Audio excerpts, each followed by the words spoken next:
Retro Groove. Enjoy your voyage.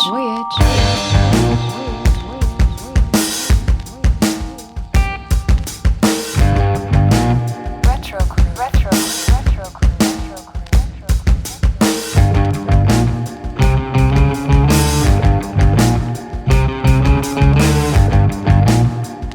Groove. Howdy, welcome to Retro Groove. I'm Adam C. And I'm Liam D. And this is a podcast where we talk about music that stands the test of time, the albums and artists that have shaped and reshaped the sonic landscape, as well as covering new music from those artists. Welcome to episode 18 of Retro Groove. Liam, how you doing? I'm all right. A little worn out. Work's been a little crazy. Life's been a little crazy, but I feel like I'm seeing light at the end of the tunnel, so that's good. Looking forward to chatting and hanging for a little bit, so that's always fun. Definitely. And I'm just getting over being pretty under the weather for close to a week, which always stinks. However, it did allow for some downtime, which usually means a lot of video games for me. So it's not all bad. You feel up for playing video games when you're sick? Typically. Yeah. Especially if it's like, it was probably really bad allergies or a cold or something like that. Most likely not COVID. Nobody else in my house got sick. Of course, it was just me. Right. So, as long as I'm not like,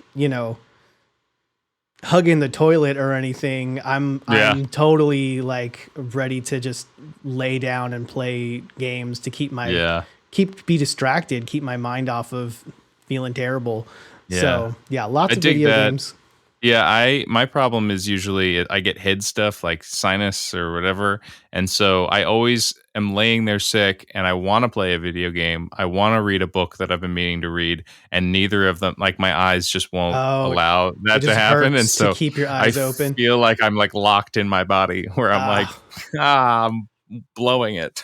Yeah, if you got a headache or anything like that, it's hard. What are you supposed to do? It's hard to want to focus on a screen, that's for sure. Or podcast with a voice like that, right? Yeah, so we're a little bit delayed, but we'll still get it out in time. Yeah. And so Liam had the idea to cover the Bay Area punk subgenre, which is something I'm a little bit familiar with, but not something that I would consider myself well-versed in. So I'm always thrilled to cover a topic that I'm not very well knowledgeable on so that I can, find some new rabbit holes to jump down and learn something new. So, and also it saves my voice a little bit right now, give you some of the brunt of the talking time here, if you don't mind. Yeah, of course. I mean, again, I said in the last episode or two that my daughter and I have been listening to a little bit more of like the ska infused dance hall punk stuff, especially Rancid.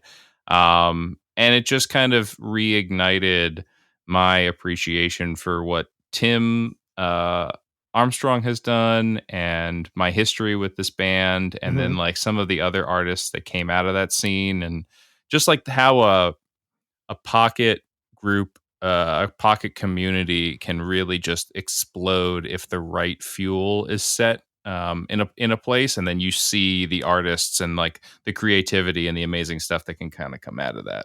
Yeah, I mean, we saw it in Seattle in the 90s with the whole grunge scene.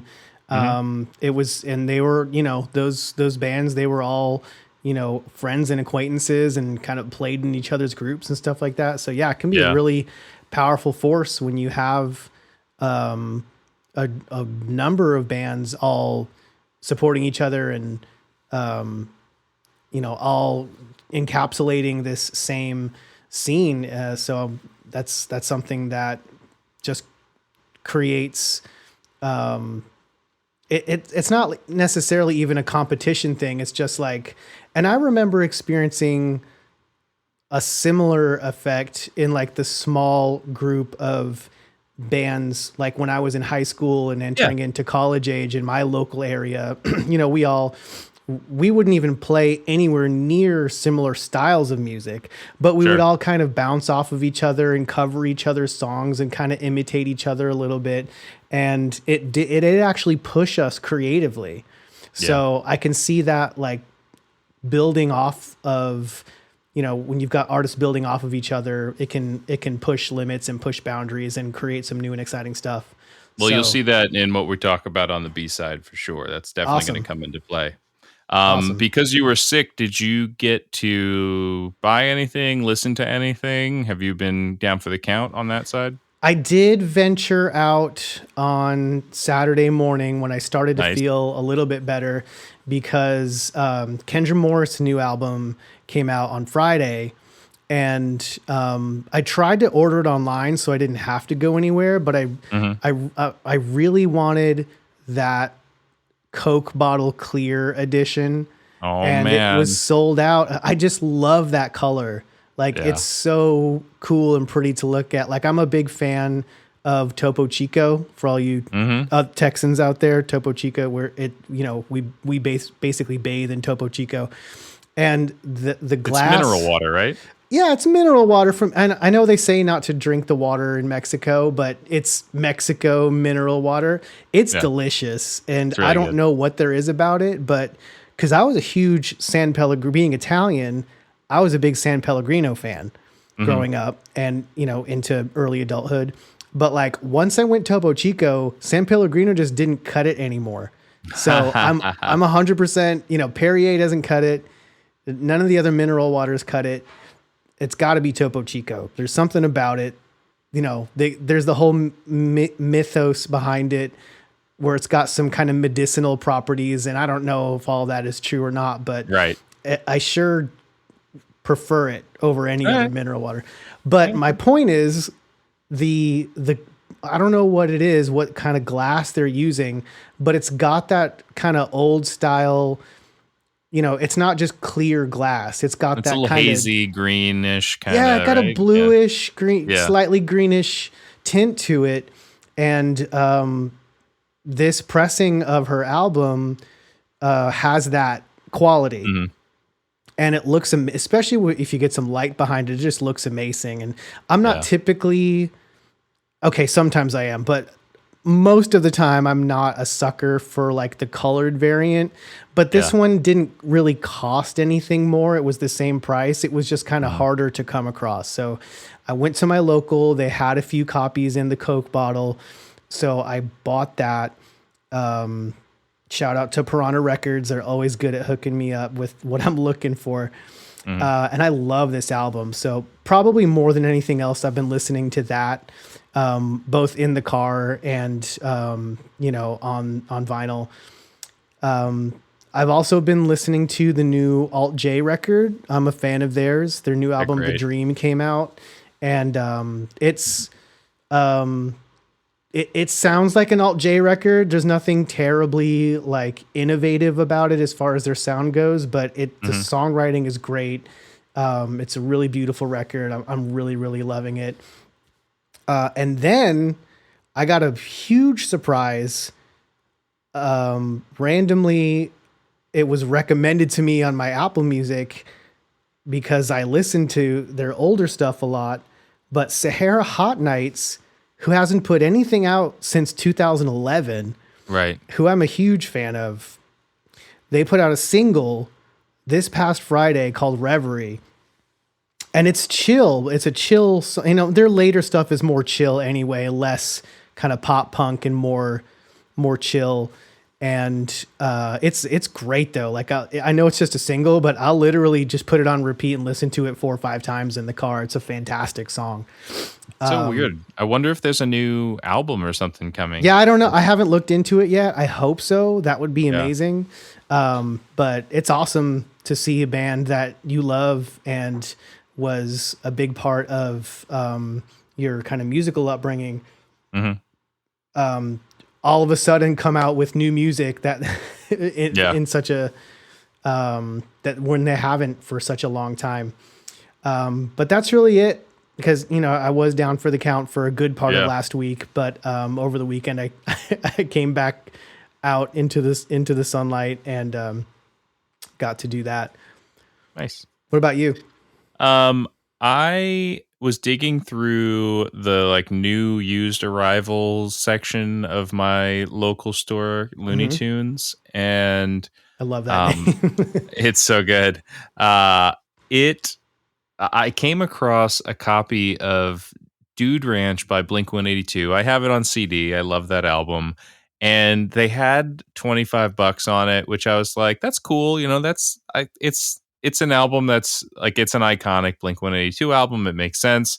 But I was like, I flipped it over and the labeling on it was grilled cheese records, not MCA or anything like that. Oh, and so I was like, oh, that's weird. Did they do a vinyl pressing when the album, like the album was 97? I was like, they weren't really putting albums like that out on vinyl a whole bunch back then. You know, like that wasn't, you know, you had your regular vinyl run when in the heyday of vinyl, and then everything was CDs and even cassettes. And then vinyl, I feel like didn't come back until I was in college, even like 2005, 2006. And even then, you just couldn't count on there being a vinyl pressing of the albums you wanted. I was still buying CDs up until maybe even 10 years ago. And the albums that did get pressed during that time are worth a lot now because they were pressed in very low numbers, and those are beloved albums. So, I hadn't really joined the Discogs world, admittedly. Like I felt the draw to it, but I look at my shelves and I'm like, am I ever really going to put all of that into Discogs? It's hard. Spoiler alert, I have started to put all that stuff into Discogs now. Yes. But like I had an account, so I jumped on there just to be like, what's the story here? Yeah. And to your Coke bottle point, like going through Discogs is so confusing because every album has like 15 variants, and like each one has its own subset of prices and specifics, and like which label was this and which is a misprint. And I'm like, I can't go there. It is a rabbit hole of rabbit holes. Oh, it is, man. It takes some time to really learn how to navigate it, to find what you're looking for and to weed out what you're not looking for. It's a great resource, but it's not like it's not the most user friendly platform. Right. You have to make I feel like it's made by the people who edit Wikipedia, which I really I appreciate both for sure. Yep. But like I'm looking through this thing and I'm like, who wrote the barcode number on this? Somebody wrote this out. Like, what are you even doing? There was 5 of these printed and pressed, and you wrote the barcode number in here, which means you probably own one of those 5. Yep. But it's cool to have a community like that, and it's cool to have this app. And so I look at it, and I'm like, the reprint from 5, 6, 10 years ago, whatever it was, is worth about 25, maybe even 30, you know, depending on the condition. But the original version, and like I cross-referenced again, somebody, wonderful person had written in the barcode onto this thing. And I'm double checking this, and I'm like, this looks like what I was thinking. It's $120, $125 LP. And so like I snagged it. I'm kind of feeling like I need to go back to my the store and be like, guys, I can't do this to you. Like I just bought something off of you that you should have turned an extra $100 profit on. Sitting on gold here. But for right now, it's just sitting on my shelf. I haven't decided what to do with it just yet. But it was a weird moment because I've had that in video games a bunch before, but it's rare that I have the subset of knowledge that you need to have in a situation where you're like, this label is this, and this came out here, and so it's probably worth more. And I had this weird moment of synergy between like looking at a weird Nintendo DS game and being like, this is definitely worth like twice what they're asking for it. And doing that with an LP and being like, this is definitely worth way more than they're asking for it. So, so that was cool. And then I picked up a copy of Herbie Hancock's Thrust, which I've been on a hunt for years. Like, again, I could probably find it on Discogs or eBay or whatever, but I've been looking in locals for a long time for a used copy, and it just doesn't really turn up. it was something that I was exposed to in college. Mm-hmm. It's just a very fun, funky, easy album to listen to. And I had done this thing where like I was listening to Tribe Called Quest earlier in the week, and Nice. that sent me down a rabbit hole of like wanting to just listen to some funk and soul. Yeah. Stuff And that I they was like, sample. yeah. And then I was like, so I was listening to like some Stevie Wonder, and then I was like, man, I just like really want some funky keys. You know, Yeah. like this is like smooth, croony funk, like this is love making funk. I want just jazzy funk. Yeah. So like, you know, you do those little like rabbit hole things where you're like, this makes me think of this. You get your degrees of separation. And Love so it. I was sitting there and I had a Herbie moment, and I was just like, I got to do it.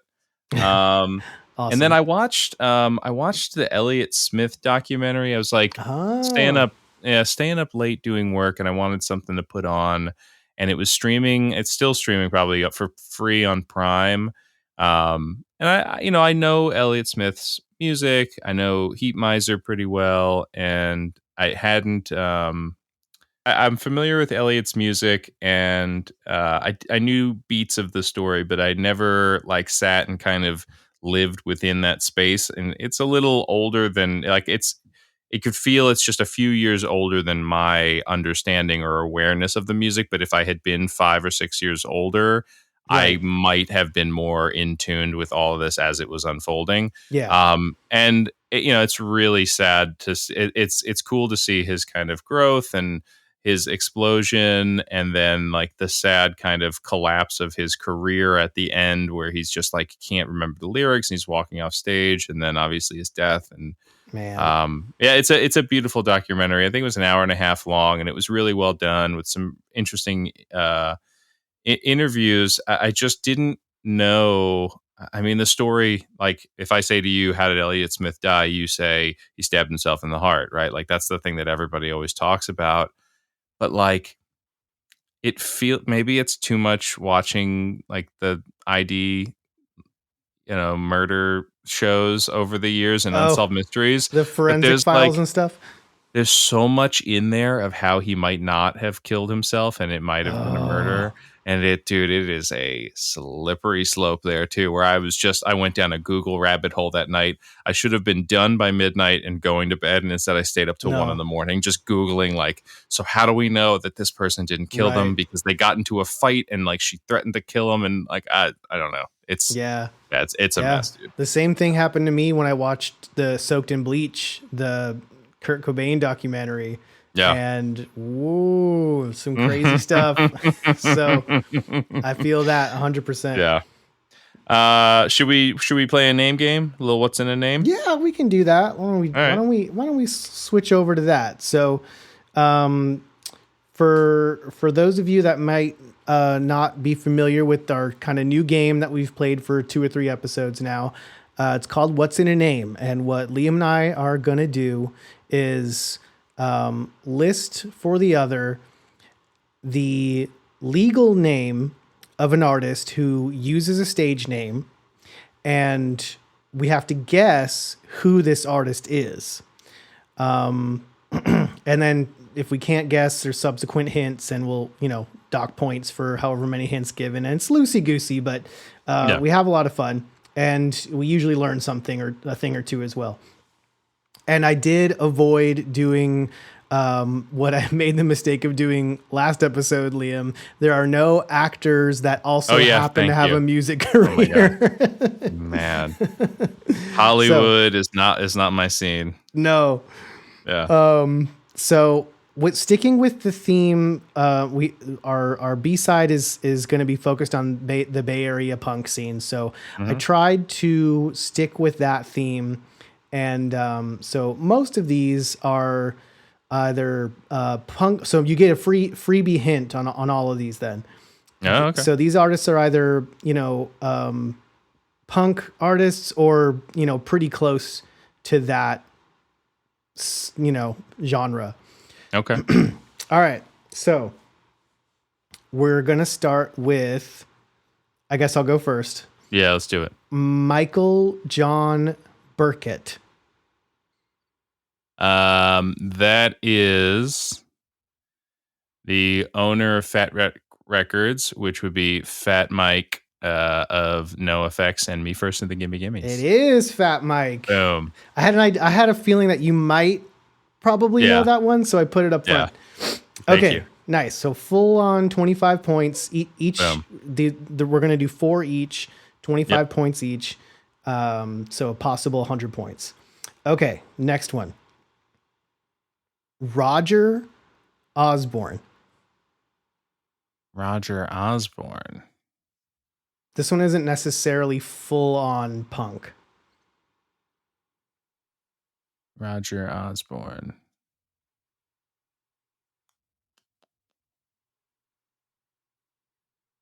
Roger Osborne. Osborne would be the obvious last name, but I feel like that's too obvious. Because I don't know Ozzy's first name, but yeah, I mean, I guess I'll take the stab and say, is it Ozzy Osbourne? Okay, so it is not Ozzy Osbourne. Right. Okay. This may venture a little away from the metal and a little bit more into the maybe grunge side of things a little bit. Grunge. Okay. That's a pretty decent hint, I think. Yeah. What was the name again? Roger Osborne. Okay. I mean, that was kind of a half hint. Yeah, this was basically a grunge group. Mm-hmm. Well, you get your Mother heavily Love Bones. Influenced Kurt Cobain. Mm-hmm. Okay. Heavily influenced Kurt Cobain. I think I'm going to need another hint. Let's see. So let me figure a good hint here. So they have some albums on Ipecac as well as Sub Pop.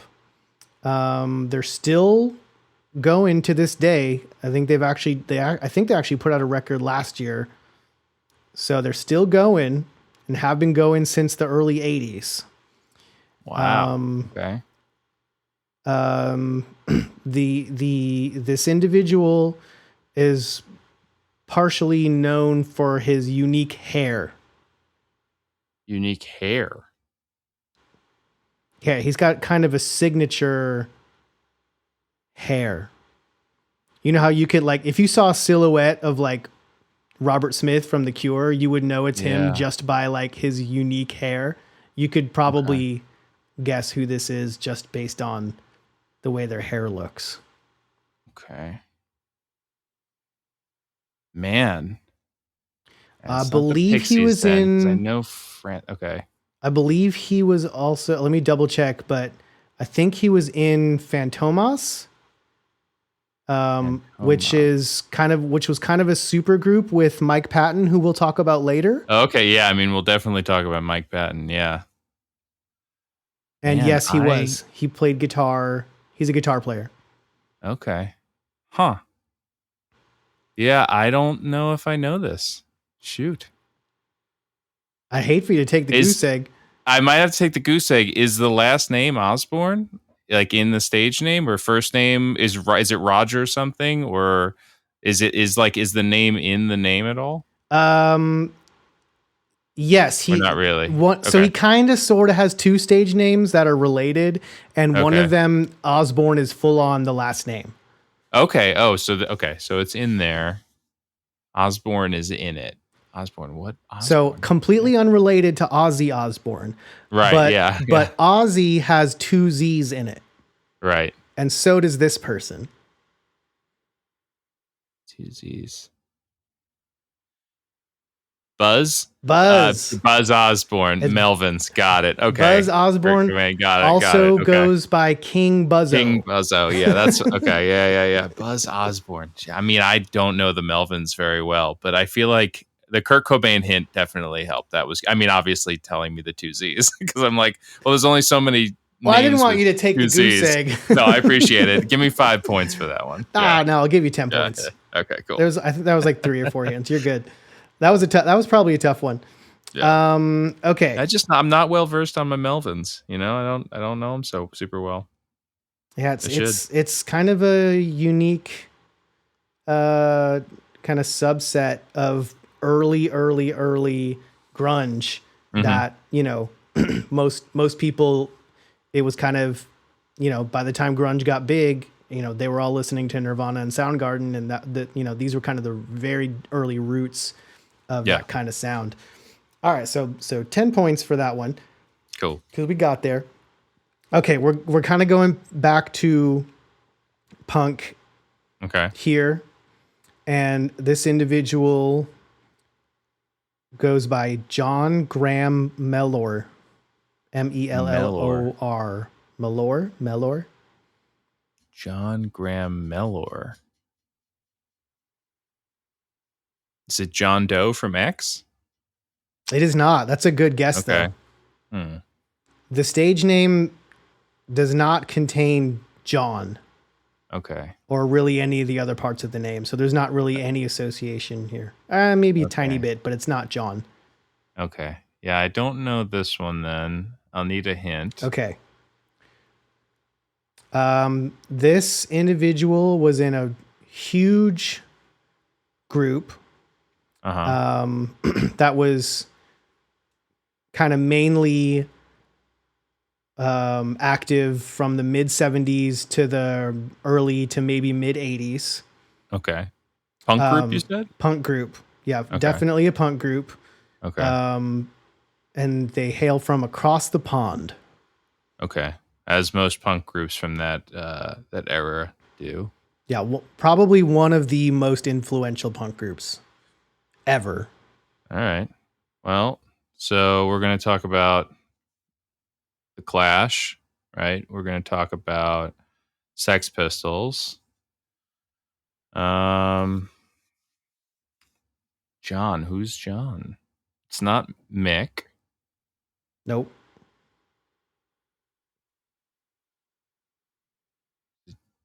John. I mean, is it Joe Strummer? It is Joe Strummer. Wow. Okay. So nice. I mean, that helps. So the Clash thing definitely helps. Yeah. So I'm going to give you 20 for that for sure. Nice. That was a good guess. Awesome. Cool. That was Joe Strummer. Why is he Joe? I don't know. John Graham. John Strummer sounds good to me. John Strummer would work, Joe? right? Joe Strummer. I don't know. Joe is kind of a cool name back then. Yeah, I guess so. Okay, we're going to switch it up a little bit and go with a female artist who's not full-blown punk, but definitely has that attitude. Okay. And it's Patricia May Giraldo. Patricia May Giraldo. Oh, that's because of Neil Giraldo. It's Pat Benatar. It is Pat Benatar. Yeah, nice. It's just because I know because Neil is Neil Giraldo. Oh, see, I almost. Yeah. It's funny because I almost was like, well, are we going with like legal? Like because I almost threw the nay in there. Right. All right, so no, that was great. So that's full on. Didn't even need a hint for that one. Yeah. So you are at a solid 80 points. I think Joe Strummer, because I was just looking something up on him earlier. I feel like, did he put out a bunch of stuff on Hellcat? No, I'm just going to do a quick Google now. Joe Strummer, were the Mescaleros on? I think they were on Hellcat. Yeah, because that's Tim's label. Sense. Nice. That's Tim's label. And so I was like Googling around on some of the stuff that Hellcat's put out, because my first Hellcat album was a Dropkick Murphys album. There was a bunch of great albums that he put out on that, but I was like, the fact that he got to put out Joe Strummer albums is a pretty cool way to come back around to everything. That's amazing. Not to get into a B-side here. No, I didn't even know that. So that's a cool little tie-in. Yeah. All right. So all of mine do wind up kind of connecting pretty nicely again. So once you get into one, you'll know the kind of area that we're operating within.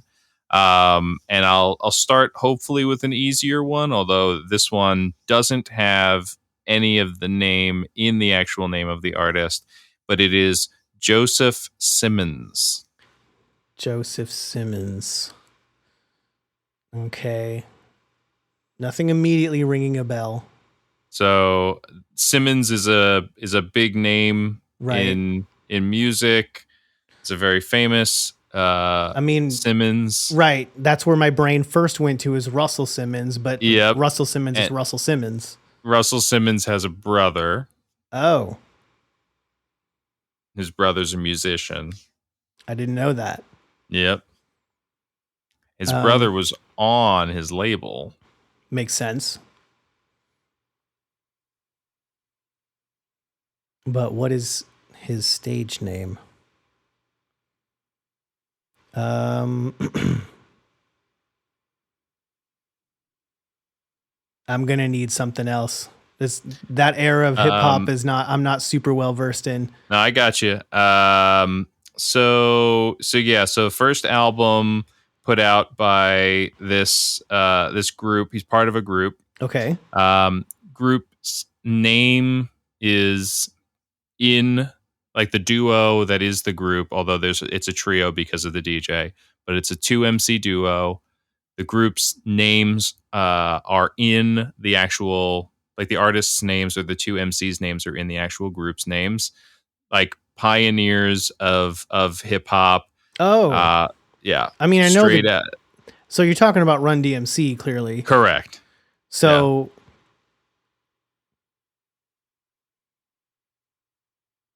Is Russell Simmons' 50-50 brother? Shot. You got a Rev Run? 50-50 shot. It is Rev Run. Yeah. I did not know. How did I not know that was Russell Simmons' brother? Yep. Rev Run is his, I think it's his little brother. I'm looking to just nuts. make sure. But yeah. How did that fact escape me? Younger brother of Russell Simmons. Because I'm a pretty big Run DMC fan. So I'm disappointed in myself for not knowing that factoid. So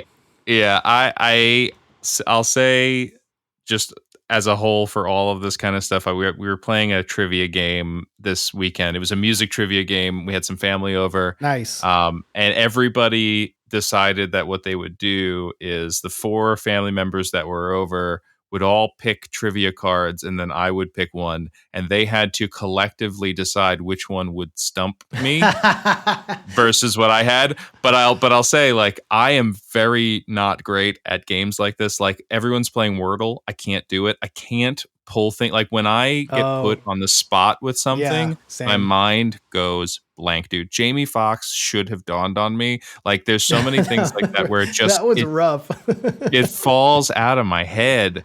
But if you give me like a bunch of pieces and you're like, fit this together in a puzzle, absolutely. I'm golden. But like drawing things out of the ether. Yeah, exactly. But that's what makes the game fun, is when you have, like, we give some hints and you have to put the hints together. Yeah. All right. So I think you gave me 2 hints. I'm looking at. Was that 15? No, I think it was just one. No, I think it was just one. Okay. Yeah. Well, you got a really strong score with that 80, so I'm gonna struggle here. Yeah. All right. So is there a theme here? Yeah. So now we're in the pool. So we're talking about Run DMC. So we are in that hip hop space. So the next one, Carlton Riddenhauer. And actually, let me see if I can. Let me give you the middle name, because I feel like that actually factors in here. I think so. Because here you go. Carlton Douglas Riddenhauer. So that helps a little bit more. Yeah. So Carlton Douglas Riddenhauer. So I'm going to take a stab in the dark and go with Dougie Fresh. No, but that is a good guess. Okay. No, there's actually like the first and middle name come into play here. That'll be my hint. Carlton Douglas Riddenhauer. Carlton Douglas Riddenhauer. And what was funny was, part of the reason I picked this was because in the trivia game that we played this weekend, they listed off all the members of the band that are the members of this group, and nobody of the four people knew the name of the group, which was crazy to me because once you hear the names of the at least two of the people that were in this group, you'll be like, yeah, of course. But also we were listening, or I was at least listening in the car with my kid to this band earlier that day, but they just hadn't put the two things together. Okay, so you keep saying band or group, so it's a group. It's a hip hop group. Okay, again, same era that we're talking about. Carlton as Run DMC, Douglas, Rittenhauer, Carlton. So we got CDR. Yeah, the Rittenhauer's not in there at all. It's really just like that, like Carlton Douglas.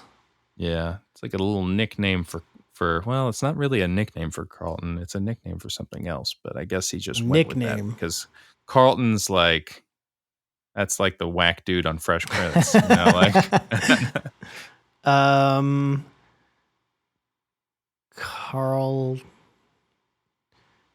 Carlton. What's a nickname for Carl? Carlton. Yeah. Douglas. There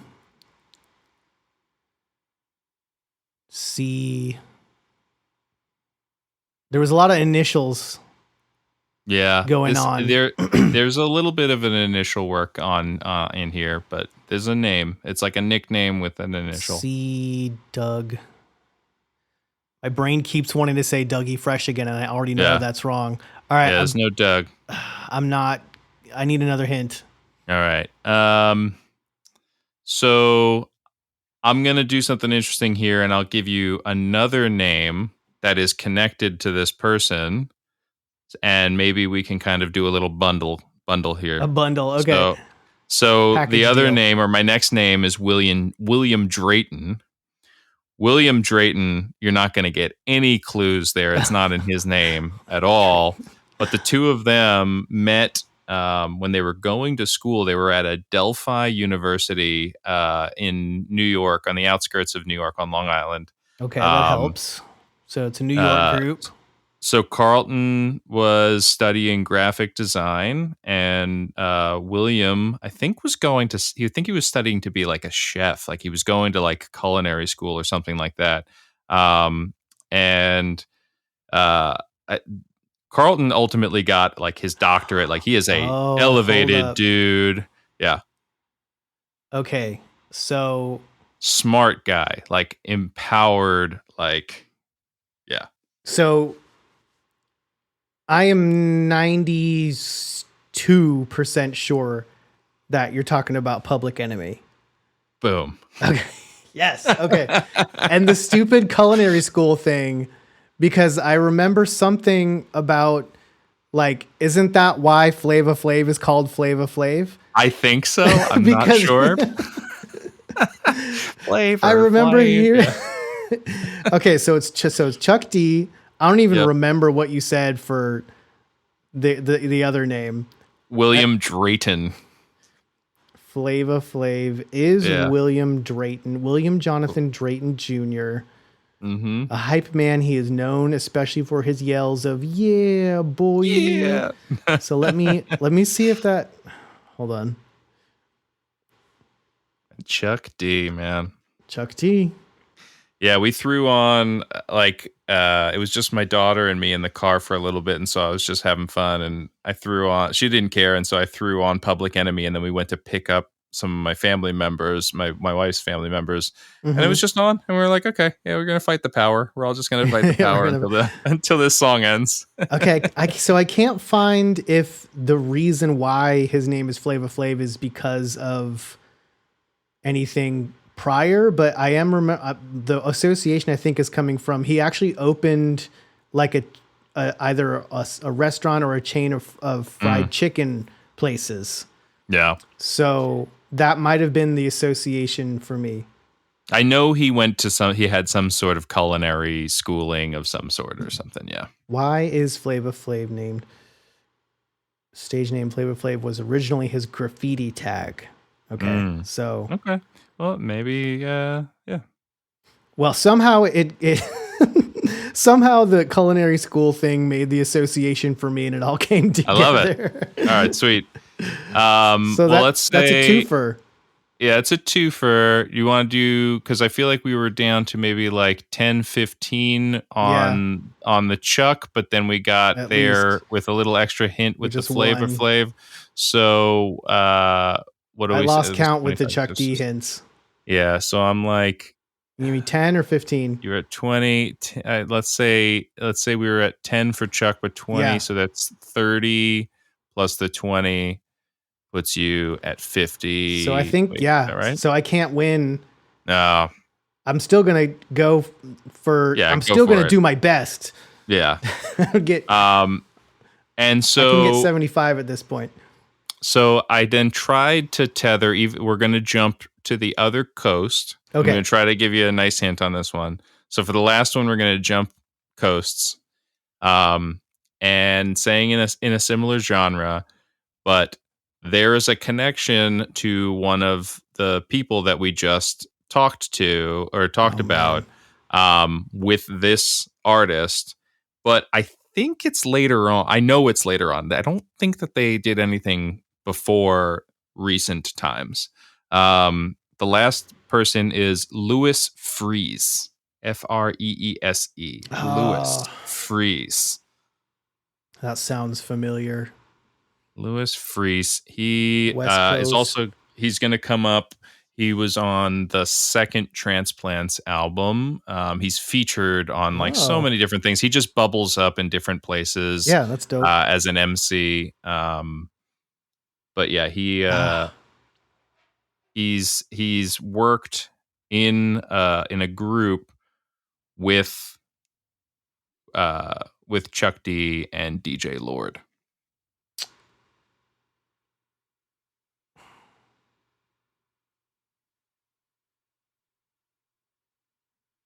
I don't have any idea. All right. So then the next hint is the remainder of the group, in addition to this person, Chuck D and DJ Lord, are Tom Morello and Brad Wilk. So it's I was gonna, is it Zach De La Rocha? No, because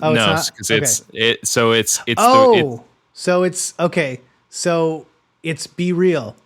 There you go. Okay. Yeah, Prophets of Rage. Yeah, I was getting there because I kind of want, but it's like, no, Zach, no.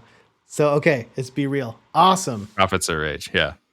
Prophets of Rage. Cool, man. Yeah.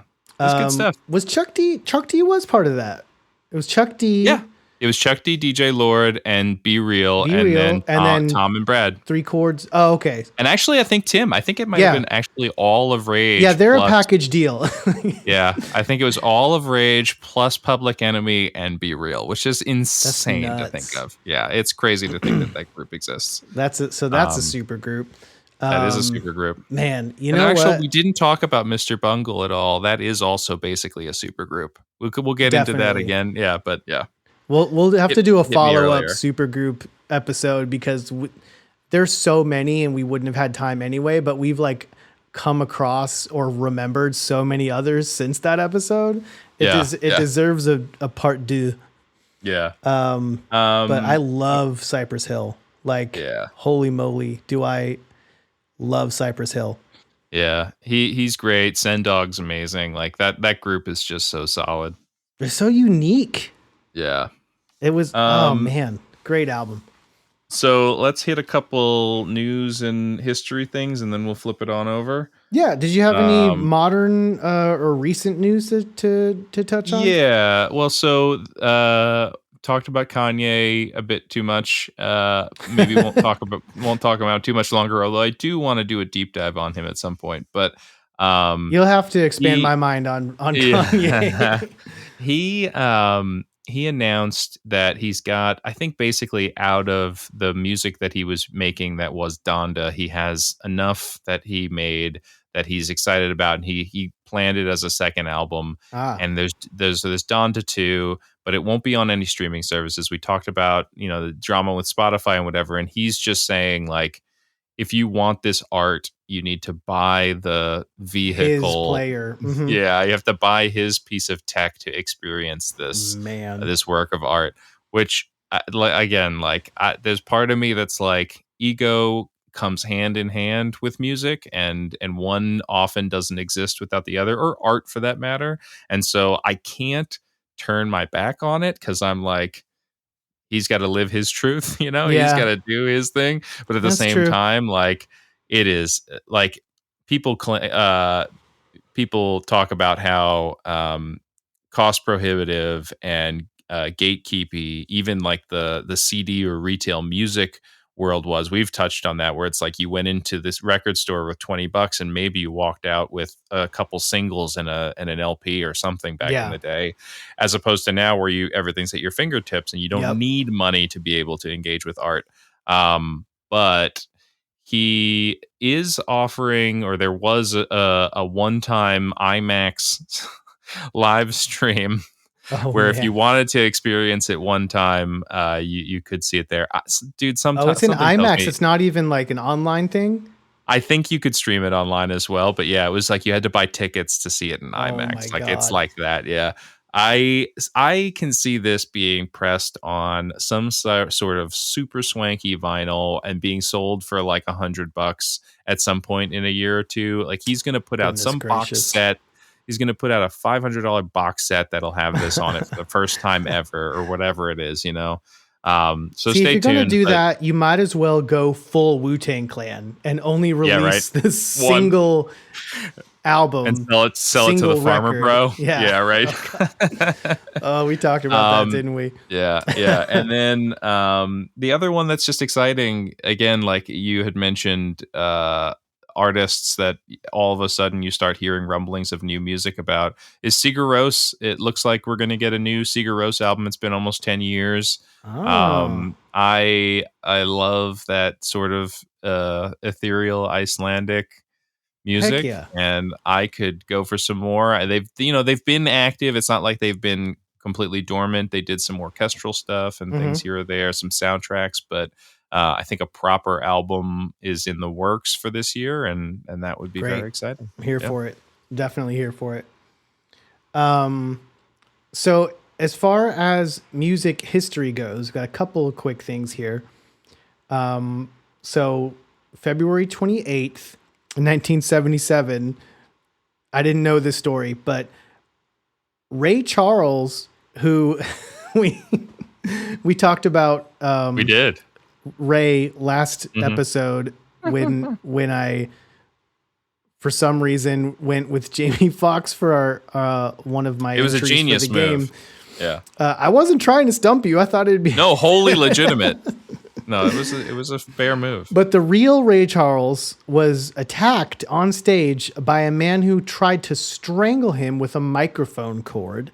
So crazy. The man was a member of a group called Project Heavy, a community program for disadvantaged youths. They promised that the matter would be handled within the organization and no charges were filed. So that's another kind of crazy thing about it.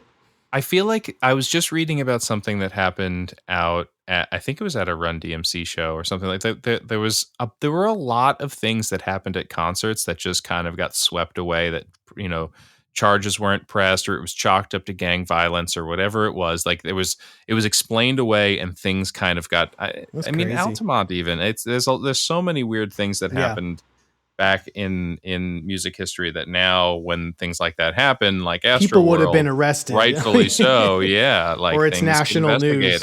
Yeah. That's crazy. Man, I haven't thought about Astroworld in a while. I need to see if there's anything still going on with that, or if that just got forgotten about. Yeah, is there still an ongoing investigation? Well, not to bring it back to Kanye, but he got in a fight with another young white woman recently, who had barely made any sort of a comment that you could even connect back to Astroworld. She stopped her concert because something was going on. Billie Eilish, right? And she said something innocuous like, this is what you should do when something's happening, or something to that effect. Yeah. And then Kanye's like, yeah, I'm not playing Coachella unless she apologizes. Like, Who are you? The baby. Sorry for the Kanye moment. Go no, on. it's part of music history now. So it really is. Yeah. so, and then February 28th, 1986, George Michael announced that Wham was over and done with. Wham became one of the most successful pop acts of the 80s, selling more than 30 million records worldwide, with top 100 singles, Wake Me Up Before You Go Go, Everything She Wants, and Careless Whisper. But they were effectively kaput as far as February 28th, from February 28th, 1986. Now, the weird thing, again, this trivia game, I got stumped because the question that they collectively decided on for me was, what was the name of George Michael's first number one hit, which I did not know. And apparently Careless Whisper is a George Michael song and not a Wham song. I thought that it was a Wham song, but is apparently a George Michael single. Yeah. I thought it was a Wham song. I thought so too. It's apparently Hold on. Yeah. I object. Eh? Careless Whisper is a song by George Michael, okay? Oh no, it was written by Michael and was released on July 24th on the Wham album. Yeah, it's a Wham song. It's a Wham song. Oh, but then right below that, they have a picture of the 7-inch single, and it says George Michael on it. This is so weird. Maybe he re-released it. Okay, artwork for the UK 7-inch single. So, like, in the UK, it was released under George Michael. And then in the United States, it was released as Wham featuring George Michael. Yeah. Okay, so I guess it depends on where in the world you were at the time. Yeah. That's wild. There's the real trivia comes when somebody objects. Yeah, I just kind of put my hands up because I was like, I don't know. We're all sitting around the kitchen table, but yeah, I probably should have pushed back. So the truth is, it's probably a Wham song, and that it's both. $5 trivia question is a liar. So it's both. The answer is it's both. Yeah. So it's Wham featuring George Michael in the United States. Got it. Okay. All right. Anywho, we got some important birthdays this week. February 25th, 1943, we have George Harrison, who needs no further introduction. The Quiet Beatle. Right. Rest in peace, sir. February 26th, 1928, Fats Domino, otherwise known as Antoine Domino, singer, piano player, band leader, songwriter. Without Fats Domino, there's no... We miss out on a lot of music in the mid-century. February 26, 1932, Johnny Cash, the Man in Black himself, is born. And he would have been 90 last year. February 26, 1953, The Voice himself, Michael Bolton. Yeah. The hair as well. The hair. There was a big to-do when he cut his hair. Right. It was like the Metallica situation, but for like middle-aged white women. Yeah, I feel like he came around. I feel like he had a moment where he came across as like the grumpy guy, and then he kind of went full Goldblum on himself, where he's like, "No, I know what's going on here." He did that Lonely Island song. Yeah, like I think he got it, where he was just like, "This is me. I can be this. I don't need to be like Frank Sinatra. I can just be an amazing celebrity that people are excited to see." There you go. Yeah. You got it. If you can't at some point, become the meme, then, you're a square. Yeah. February 26, 1968, Tim Comerford, bassist with Rage Against the Machine, we just talked about. And Prophets of Rage. And Prophets of Rage and Audio Slave. And again, Tom Morello, Tim Comerford, and blank other dude. Sorry. Brad Wilk. Amazing drummer. Amazing bass player. Amazing. Very good climber. I think he was the one that climbed. Great free climber, too. Yeah. February 26, 1971, Erykah Badu, who I was a big fan of in the late 90s, early aughts. R&B soul singer. She did a lot of work with the Roots, right? Yep. And Baby Mama singer. For Andre 3000. Andre 3000. They have a kid together. Yep. And and I even kind of paused and thought maybe I shouldn't put this on here yet because I didn't know what order we were going to do the game today. But February 27th, 1971, Rosanda Thomas, better known as Chili of TLC, who needs no introduction if you were alive at all in the 90s. But yeah, she was born February 27th, 1971. Happy birthday.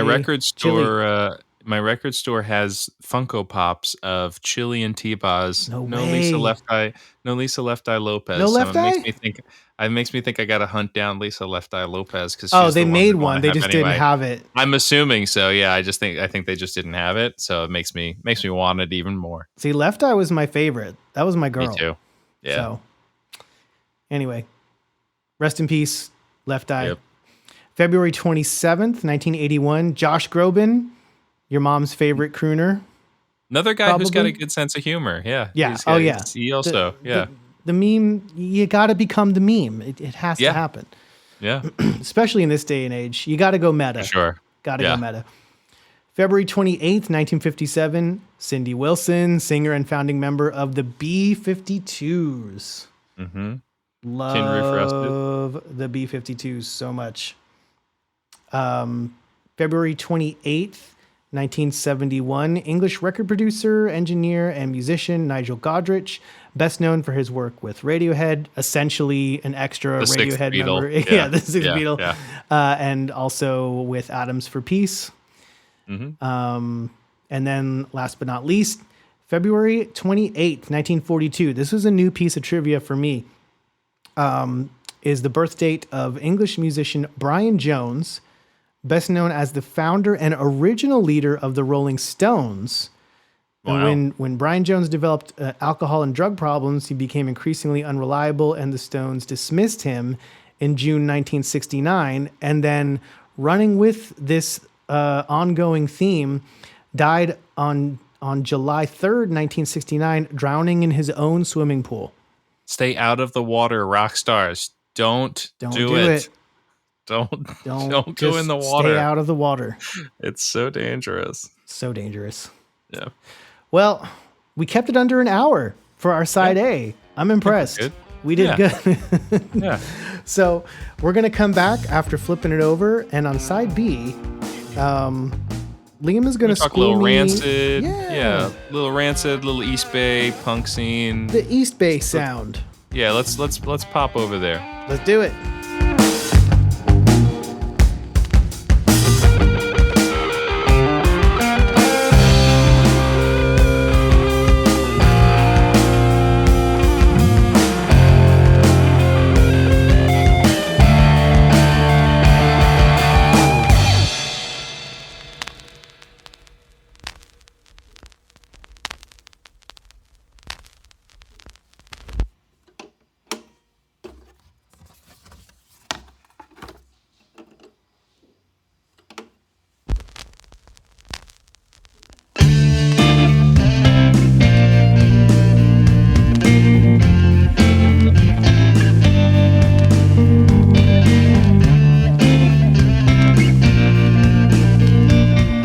We are back on side B of our 18th episode of Retro Groove.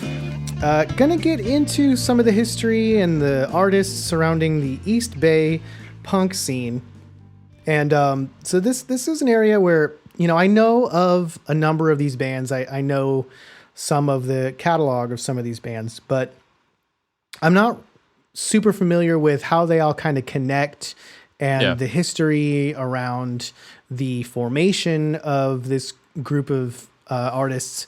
So I guess to start the conversation off, I'll ask you, Liam, what was kind of your first introduction to any of these groups, and then, you know, starting to go down that rabbit hole and make those connections to the other artists? Yeah, I mean, it was probably Green Day. It had to be Green Day. Like, they were the band that when I was in high school, or even middle school at that point, like my little garage band, you know, I took my dad's guitar and someone grabbed drums and we just figured it out and we played songs off of Dookie because you could, Yeah, you know, they like were it was easy to four play. chords. It was 4 chords and a slack jawed kind of pop song. And it was so cool to be able to do something that sounded like what was on the record, and you had that kind of rebellious nature, but it was pop, you know. They definitely had that pop swagger. And then I remember hearing Rancid a few years later. I was on a ska kick for sure. I mean, as we all were at that time. Yeah. It's funny because I never got into Real Big Fish or Mighty Mighty Boss Tones. There's so many different types of like the ska, dance hall, punk kind of vibe.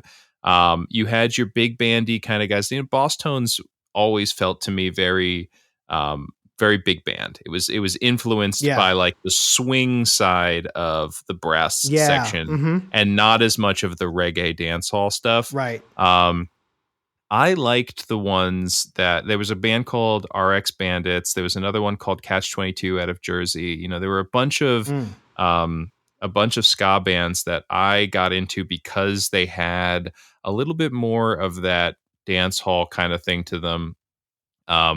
I was going to CBGB's to see this band Pilfers, which was this like New York ska band that was out on Mojo Records. And fun, crazy fact here is I was so thirsty for ska music that I was searching around on the internet and found like a GeoCities for this ska band. GeoCities. Ska band out of Florida called the Blinking Underdogs, and they had like 3 or 4 songs that you could listen to on their website. You couldn't even buy a CD or whatever, but like you could email them because it was a GeoCities. You could send an email. Right. I email the band. The dude hits me back. The lead singer hits me back. He sends me a bunch of songs. We strike up like an email conversation, whatever. He's going to Juilliard in the spring, and I'm like living in the city area. We talk about meeting up. He's going to give me some more music. That's nuts. We never actually meet up, dude, but just wait for this. This is going to be the craziest thing you've ever heard of. I'm telling you, because you're going to go after we do this, you're going to go on a crazy Google rabbit hole. So I stay in touch with the guy throughout. We never really meet up, but he sends me like everything the band ever recorded, which is like 20 something songs. I have a burned CD of it that I listen to in my car, whatever. The guy winds up going to Juilliard, studying acting and dropping the music side of it. It was Oscar Isaac from Star Wars, from Inside Llewyn Davis. What? From Dune. You're I legitimately, kidding me. in high school, was emailing with a high school and college aged Oscar Isaac, who then goes on to be GeoCities pen pals with Poe Dameron. Yeah, and I got to see him and finally met him in person about 4 or 5 years ago. Holy crap. And like, I didn't know how to present myself. And I was just like, hey, dude, I don't know if you remember the name like Liam or whatever. And he was like, holy shit. And he freaked out. Dude, it was such a cool moment for him to be like, awesome. Oh my God, you were the kid. You were the one kid who emailed me about my music back in the day. Amazing. Craziest thing. So anyway, so that is all to say, I was definitely in a ska place, right?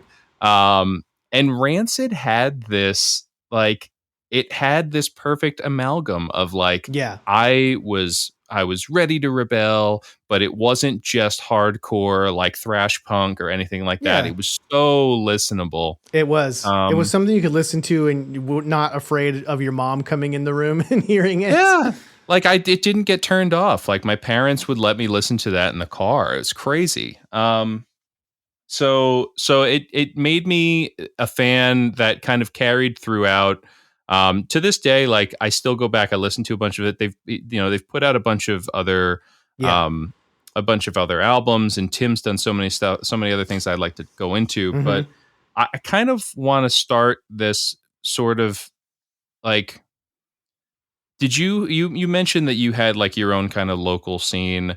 When you look at what was going on in Berkeley and more so in San Francisco, but like because San Francisco was what it was, Berkeley became this hub, like we were saying that the Seattle area was, that just attracted people who maybe couldn't afford or be in the San Francisco area, but also could be amongst the UC Berkeley crew, which was a very progressive, liberal area because of the college. And they kind of just let that community be what it is. And it was kind of like what you equate Portland to now, where it's this world of free thinkers. And then you had like the Dead Kennedys that start kind of blowing up out there. And a lot of the punk that we know, the early punk, we talked about Joe Strummer and the Clash, like those were all influenced by reggae and dance hall, and all of that stuff started coming over the ocean, and it landed amongst other places. It heavily landed in Berkeley. It just it struck a chord because you had this unique blend of artists who had the ability to do what they were doing. And what wound up happening is you had metal bands that were playing with ska bands, that were playing with punk bands, that were playing with like doo-woppy throwback kind of bands, and each of them was feeding off of each other. Yeah. So like you look at a Mr. Bungle, which when you think about that group, you're like, how is it even possible that people who would go on to play in or were currently playing in Anthrax or Slayer, I think, right? Like it, or it's Slayer? I can never keep track of all the Mr. Slayer, Anthrax, and then obviously Faith No More. Yeah. Like how all of those guys get together and they make like this crazy set of albums with music that's just in every genre, and it's because they were challenging each other. They were playing each other's music. They were exposed to so much that they wanted to expand it. They didn't just want to put out a metal record. Right. Did you feel like you had that kind of thing in your like local community? Because I think that you see that, right? Like we were playing in basements. It was whatever. We were just playing stupid punk songs or whatever.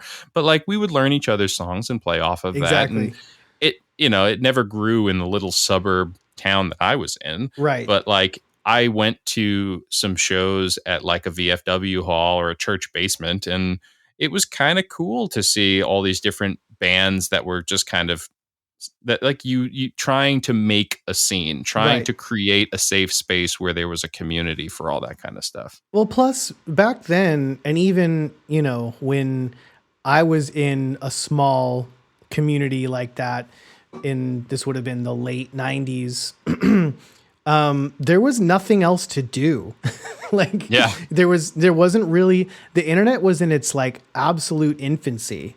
And I still remember like making the website for our band with just like literally typing out the raw HTML code. I mean, this was the very early stages of the internet. And so, but like no one had cell phones. We certainly weren't anywhere close to having smartphones. So, there was, and especially in the area that I lived in, there wasn't really a whole lot to do, particularly if you were young and broke. So the big event that week would be, Friday night at whatever it was, the VFW hall or the juice bar or whatever the location was. Yeah. Who would let you play? Yeah. Right. And all your friends were there Yeah. And that's what you did. And you had the time and the lack of responsibilities to just be bored and allow that to flourish your creative potential. Yeah. And then the whole riffing off of each other thing takes it to a whole nother level, because then you have to push yourself because, okay, we're gonna riff on this band, but they don't play the same style of music, so you have to completely change what you're doing. So I can definitely see, especially when you kind of upscale it to a larger city with more people and more influences and a more diverse demographic, it's gonna explode even more. Yeah. And so you have that fostered in a very special way in the Berkeley, San Francisco area. You have this kind of co-op that's put together by a handful of people who kind of have their heads on right. They've been orchestrating these zines and these radio shows and stuff to really zines. really lay zines. the groundwork for a community, like to foster that. Like you need these people who build the cornerstones. And they open up this place called 924 Gilman Street, and it was an art co-op that was no drinking, no fighting, no bias, no homophobia or sexism, whatever. It was a co-op that kids could come to and jam and do art and whatnot, and it attracted everybody to there. And they said like the first couple of months of it were a little sleepy until you had that hit, that all of a sudden the things started to align and you had all of these different bands going in, and you would have a thrash punk band opening for a ska band that was then closed out by a metal band or whatever. And and it really started, it inspired people in the local area, but you had artists that had kind of scattered to the wind. Tim, specifically Armstrong, had gone to New York and was just like messing around there trying to figure out what he was going to do musically. And then he finds out that they're opening this thing, and he goes back there. He helps build it. He winds up like cleaning up afterwards. Like he spends his time as like a sweeper and a cleaner for the shows afterwards, just so he can spend more time in the place. Yeah. And this is the place where you look it up. It's like, this is where Operation Ivy was born. You had Rancid and Green Day and AFI and Jawbreaker. Like they all kind of came out of this place. Wow. And then you have all these other bands that just played through there, all these metal bands that were coming up at the time. I mean, Kirk Hammett from Metallica was in Exodus, and they were playing there at that time. Wow. So you have this like the groundwork for something really special. And I think that for better or for worse, you're bound to then have something cool come out of it, right? And what rises to the top, you can't really predict. And so what you start to see out of this scene is sort of a diverse group that's kind of holding on to what their strength is out of all of this. And so Green Day is probably inarguably the biggest of the whole crew, right? Like they're one of the biggest pop punk, pop rock bands of the past 20 years. And you see it in early days where like they just have this swagger and this attitude, and they soak it all up, but they can put a pop spin on it. And they just bottled what that place created, and we're able to sell it like Coca-Cola, basically. You know, like they just figured 100%. out the formula. But most people of our age, at least, will remember that back then the term sellout was still a thing. And they signed to Reprise. They signed to a major label. They were on Lookout. Lookout was a label that was created by one of the founders of Gilman Street. So it was like they were in this neighborhood indie pocket for their first two albums, and then they got into this bidding war. There was this fever over trying to sign these bands. And so they sold, they put out Dookie on Reprise. You also had, AFI went to DreamWorks. You had Jawbreaker that went to UMG. They were on a label, David Geffen label, and Bad Religion, who are technically they're an LA band, but they played there a bunch. Bad Religion signed to Atlantic. Stranger Than Fiction, which is like their iconic album, that was their put biggest. out on Atlantic. That was put out on Atlantic Records. Like all of these bands went to majors. So, like, you then have Rancid, who is formed from the like hard rock punk, like the hardcore punk, but you can hear there's dance hall stuff in the Op Ivy tunes. Tim and Matt, who are still in Rancid today, they leave Operation Ivy and they form a group called Dance Hall Crashers. I had never heard of Dance Hall Crashers. This is how it's really going to come around now. So on Blink-182's Dude Ranch, there's a song called Josie. And I'm blanking on the lady who is the actress who is in that, and I'm going to think of it in a second, but the music video is great. You should watch it. But in the song Josie, Mark Hoppus says, "My girlfriend likes UL and DHC." And I remember in pre-internet, I heard that and I'm like, well, I want to like that. Who's that? What is that? Like, how do I figure this out? And then you just start asking people. And I found out at a punk show that it was Unwritten Law and Dance Hall Crashers. And so I went out and I started buying Unwritten Law and Dance Hall Crashers stuff. Dance Hall Crashers, the stuff that I know is post Tim and Matt. So basically what happens is Operation Ivy falls apart. Tim and Matt create a new group that is going to be more focused on the like dance hall ska side of things. They create something called Dance Hall Crashers. They're in that band for like 6 months. And then they bounce from that. And that band continues on without them and signs a major label deal and goes on. Dude, they played at Lilith Fair. Like that band went on and had some like legit success. It was great. So Tim and Matt are spinning off. Tim's got substance abuse problems and stuff. And so Matt is seeing this and like, we got to figure something out here. Yeah. They decide to form a new band that's going to be a true amalgam of the two sounds that they've been toying with. And that's how Rancid's born. The legend has it that they actually initially, when they were kind of playing around with this, approached Billy Joe Armstrong, not related to Tim Armstrong, but approached Billy Joe Armstrong about being the other guitarist in the band, and he passed on it. So Lars Fredriksson is the other like long-standing member of the group. And yeah, like they went on to put out some incredible records from there. The biggest or the most notable was probably their third album, which is called And Out Came the Wolves. Yep. And Out Came the Wolves has Ruby Soho and Roots Radical and Time Bomb, which were all big MTV songs. Yeah. But again, so this band has sold over 4 million records and has never been on a major label before.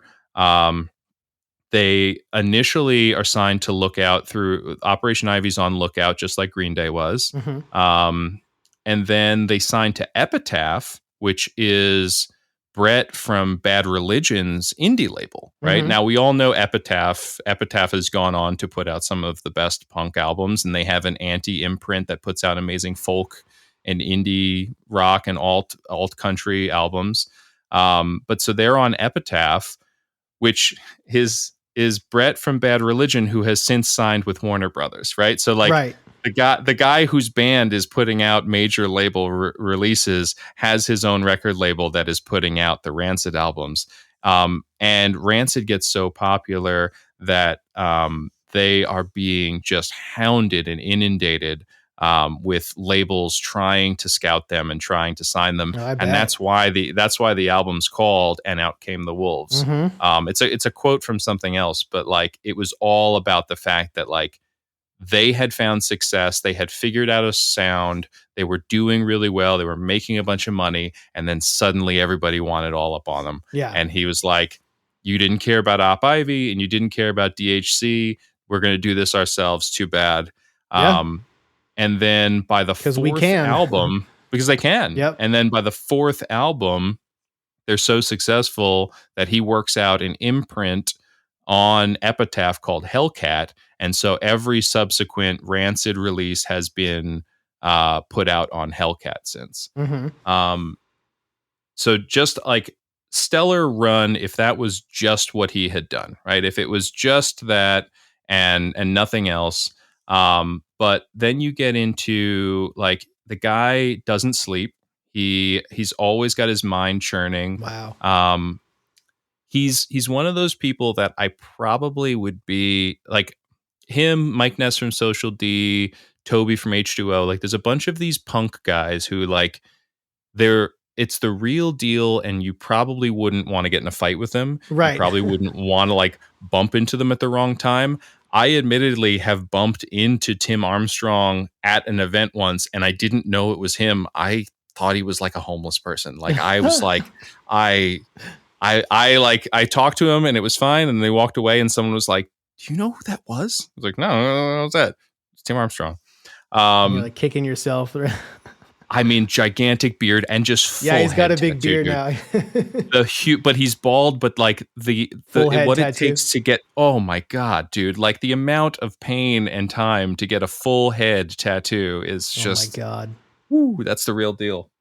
So yeah, so Tim does the Rancid thing. He does some solo stuff here and there.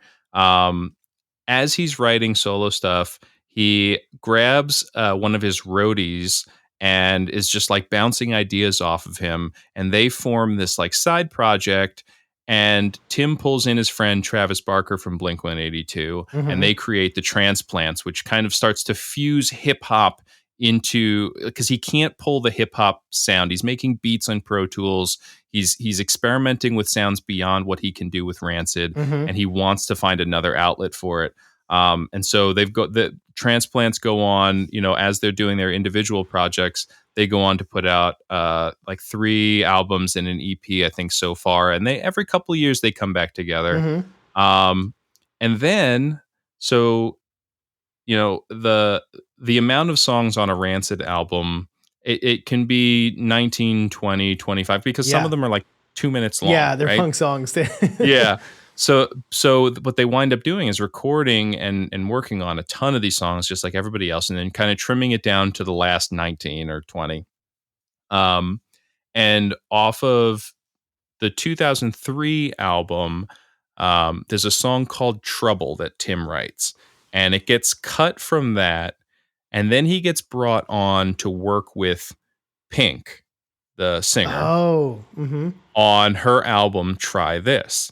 And he co-produces that with like L.A. Reid and a bunch of other people. And he co-writes on that album. I want to say this is like 2004, sometime around 2004. He co-writes and he gives her this song. He's like, look, I wrote this for Rancid. It's not on the album. Tell me what you think. And she loves it.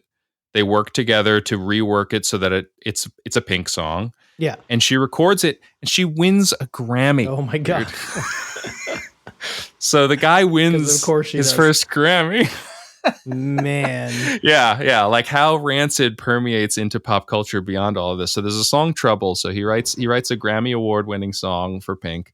And then he you know, there's Rancid projects in between that he toys around with. They're definitely a band where, you know, there's been 5-6 year gaps between albums, which can get frustrating, but then there's plenty of other things going on. In 2006, he kind of produces and narrates this oddball black comedy that I've only ever seen parts of it. I've never seen the full thing.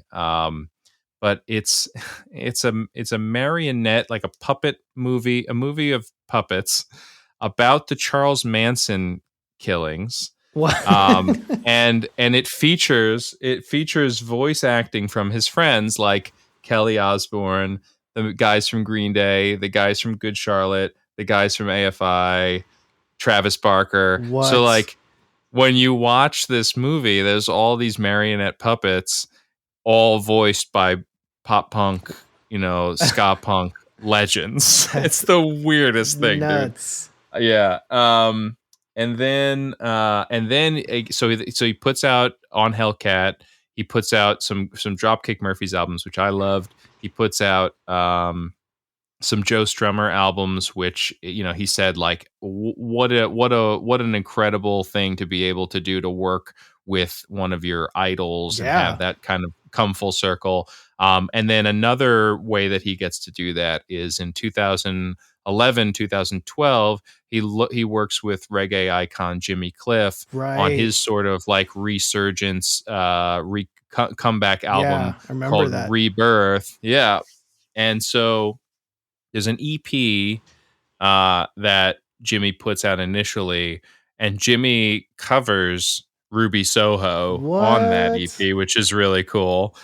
So he covers a Rancid song, and then Tim produces Jimmy's album, which then goes on to win the Grammy for the best reggae album of the year, meaning that Tim has 2 Grammys. Another Grammy.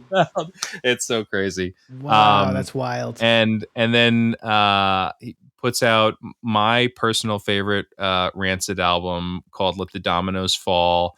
Their drummer leaves the band, and the drummer for The Used, this like emo hardcore rock band, The Used, joins up with the band and is still their drummer to this day.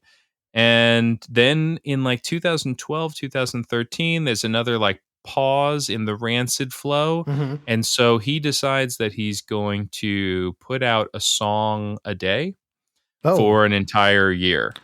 And so if you go on YouTube and whatever, from like October-ish, I think 2012 to 2013 or 2013 to 2014, something like that, he starts just churning stuff out. Every day there's a new song that he's putting up, and he just puts his nose down, and hits or misses. When you're doing a song a day, you're going to have some wins and losses, but it was a cool experiment.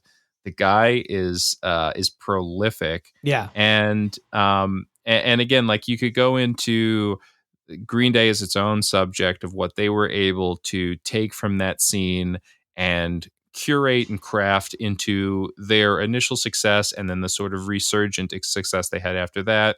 I love AFI. AFI had this kind of Danzig, dark kind of synthy thing going on to their punk music. Tim produced their first album back in like 95.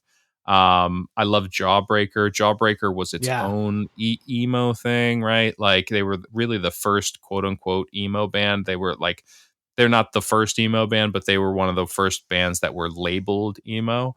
And just to see each of those bands that I just mentioned are completely different. You can tell that they all came from this scene that fostered a punk spirit that gave them the ability to grow and go in their own way. But the fact that they all come from the same pedigree is incredible.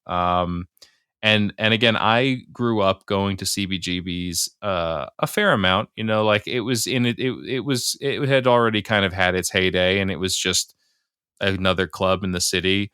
But it definitely still had the spirit. And I never had a Gilman Street. I wasn't fortunate enough, because I don't think most places do, but I can appreciate what it is.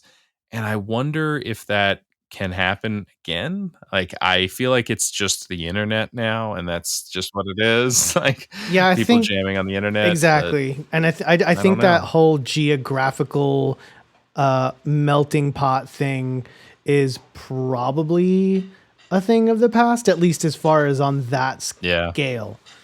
Yeah. But I think you have your own melting pots now. So who knows what comes out of this new fostered thing. It does give me some kind of excitement for, as we talk about people being exposed to more by streaming services and whatever, and TikTok, and seeing the good and the bad of it all. Like, if that Berkeley scene created this amazing diversity of rock bands and kind of redefined rock in 3 or 4 different subsects or directions of punk and emo and whatever. Um, then maybe that happens with this sort of stuff. Maybe a song trends on TikTok and and just sparks an interest. There's a couple bands now that are putting out records, and these I I don't want to call them kids, but these like young people, these youngs, they're Utes. like these youths are like 20, 21, and they sound like Sonic Youth, dude. And I'm like, how do you know this music? And they like go down these rabbit holes that we've been talking about here. They go down their own rabbit holes, and then they find other like-minded kids in their neighborhood who also went down those TikTok rabbit holes, and then they're like, we can do this. And now they're like bands like that are just touring out there and getting signed. The number of bands that I'm working with now who the band members are 20, 21, 20, it's so cool to hear those sounds coming out of kids that like weren't born when that music was being made, you know? And that's all because of what's happening on the internet right now. So That's true. And it's cool. that is the I can upside to appreciate it. it. I mean, you certainly found a positive aspect to the whole TikTok thing, which is hard to do, but Can be. yeah, I mean, you're right. You can definitely have melting pots, but I think it's probably harder just with the very nature of the internet. You know, the whole part of the reason why a melting pot is what it is because of the geographical restrictions, and the internet completely does away with that. But at the same time, you're right. It does allow you to locate and connect with like-minded individuals. Yeah. And you can collaborate that way rather than kind of being forced to just stick with the inner area geographically where you physically are.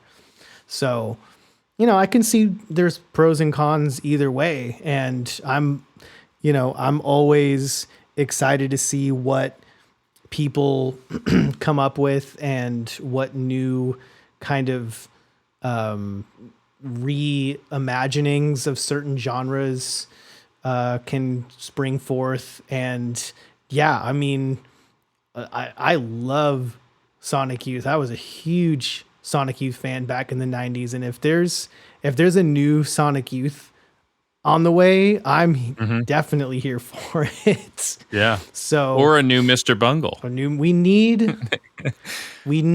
should go need a listen. New Mr. Bungle. We didn't get to talk about them too much. Everyone should go listen to Carousel by Mr. Bungle. Man. If not just for the very end of it, there's a sample of music from Namco's RBI Baseball. Yeah, they just use this funny little 3-second audio thing, and it just hits you. I had to go look it up because I was like, I know that. I've heard that. I know what that is. And if I had heard that back when it was initially released, it would have driven me crazy. Well, yeah, because you can't just look it up. Any NES. Yeah. That's awesome. Yeah. That's the East Bay. That's my take on the East Bay. Obviously, it's not going to be comprehensive or anything. It's the abridged version. Yeah, that's just an appreciation for Rancid and for everything that Tim's done and his incredible career, and then that scene and pocket scenes like that kind of popped up all around the country. Well, something that I'm interested in now in doing. I know we kind of decided on our topic this week. Kind of a lot later than usual. So I didn't get to do as much research as I like to do. But what I did find is there was a documentary put out back in 2017 called Turn It Around, the story of East Bay punk. And that looks like something that I'm really going to be looking for? It looks like you can just kind of rent it. Yeah, you can rent it. Yeah. Okay. I watched it a little while back. It Iggy Pop, I think, does a bunch of the narration on it. It's really cool. I mean, the number of people that they hunted down and interviewed for this, it was super comprehensive. And yeah, you get to see Tim with all of his head tattoos and he's menacing and lovely and terrifying and beautiful, and as it should be. Yeah, it's all there. Yeah, definitely worth a watch. I think it's pretty long if I remember. I don't. Yeah, it looks like it's a good solid 2.5 hours. Yeah. So, well, I mean, I drop off after like 90 minutes of a doc. I need like a 90-minute doc is good for me. I made it through Get Back all the way through. That's true. Yeah, that's true. And look, I am a huge Beatles fan, but that was a slog at certain points. Tough, yeah. At certain points, like we have to see them play Get Back again. Again, yeah. You just don't go to the roof. It's not just skip the roof. So you don't need the roof. So the good thing about the punk thing is that the songs are only 90 seconds. So that's right. you don't have to. That's right. You don't have to worry about that getting repetitive too easily. Yeah. I'm definitely going to, because I had a couple of Rancid albums, Out Come the Wolves being one of them. Such a good one.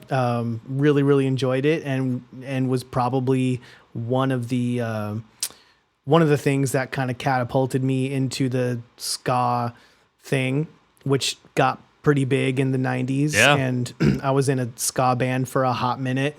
And really? Yeah, it was silly, but it was fun. And that was the whole point, is that it was new and fun and dancing. Yeah, exactly. Yeah. Everyone's skanking around. Everyone's got a smile on their face. Yeah. No one's trying to I mean, there was a little bit of crossover there. There was some moshing going on as well, depending on the intensity of the song being played. But I remember it just being a really, really positive scene, and there was just so much crossover.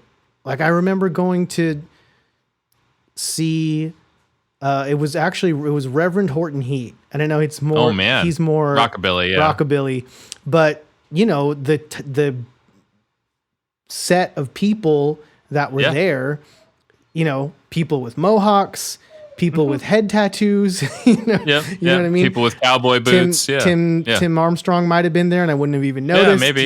You might not have. This was in Boston, so probably not. But like, I remember at one point, a mosh pit formed, which was not what we were expecting going to, a rockabilly show.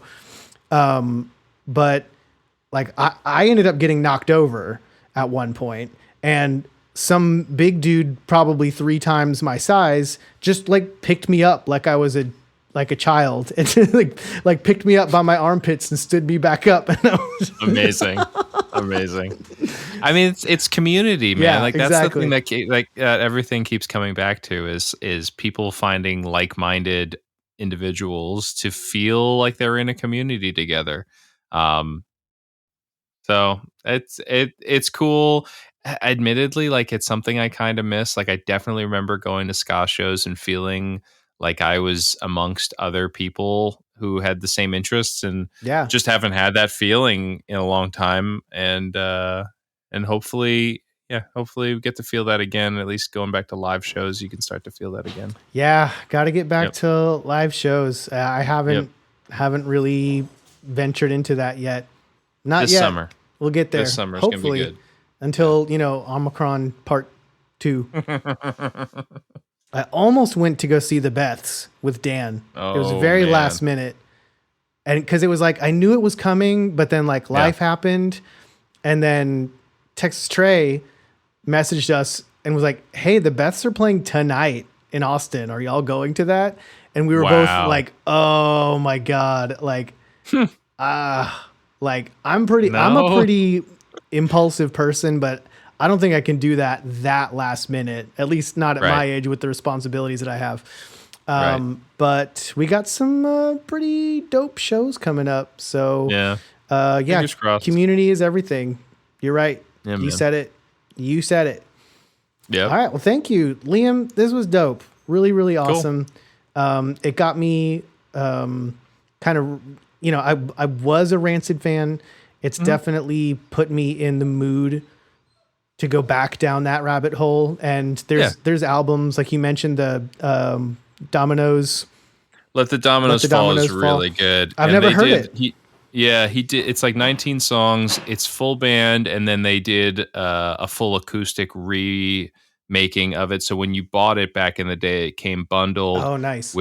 With the full album, the full acoustic album, and a DVD. Like there's so much content from that album, and it's so well done. And you could tell that they were in a good place with their new drummer. It was, I love that album. It's really good. Well, I've got some homework. I need to listen to that album and watch Turn It Around. And you should too. And I appreciate you, Liam, for taking the lead today and giving my vocal cords a little bit of a rest. And you, listener, thanks for letting me wax. Absolutely. And you, listener, thank you for listening to Retro Groove. We're part of the RetroLogic Network. Check out the website, retrologic.games, for social links, merchandise, community, and more.